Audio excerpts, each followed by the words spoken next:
作为一间根植香港、服务社会的企業 ，STEAM 中建夢想不僅僅是一個青少年的教育計劃，也是我們服務香港社會、服務青少年的重要途徑。要推動香港嘅持續發展，要推動我哋建造業嘅持續發展呢，人才培訓一定係最重要嘅。而人才培訓呢，一定要係從小去做起。我十分感謝中國建築，你哋開咗呢個頭，亦都希望我哋其他建造業界企業呢，開多啲呢啲頭。3、2、1。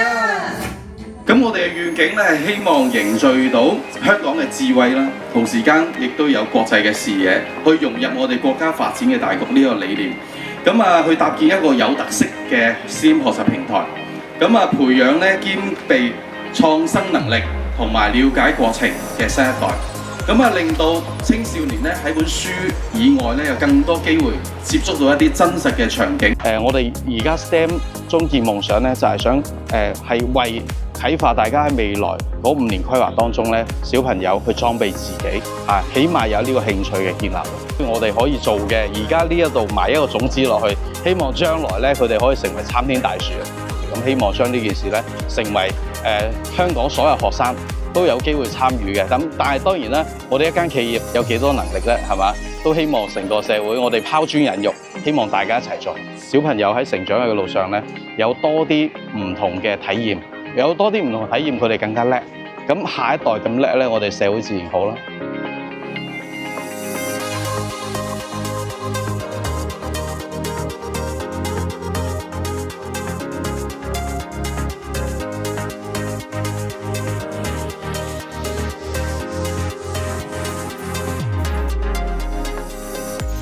我參觀完呢個將軍澳海水化淡廠教育基地之後，我先知道原來我哋每一日飲嘅淡水或者用嘅淡水係經過好多唔同科學嘅步驟啦、工程技術先可以出到嚟㗎。所以其實淡水資源真係好珍貴㗎。參加完呢次 STEAM 中建夢想嘅計劃之後咧，我都明白到其實水資源咧其實係可以用科技去解決到㗎啦。多謝學校可以俾一個機會我去參加呢個計劃啦。同埋其實參加完呢個計劃之後，我都其實獲益良多啦。科技係咪可以幫我哋解決更多唔同範疇嘅問題咯？所以可能我之後都想去發掘更多嘅資源，去為國家同埋香港嘅未來出一分力。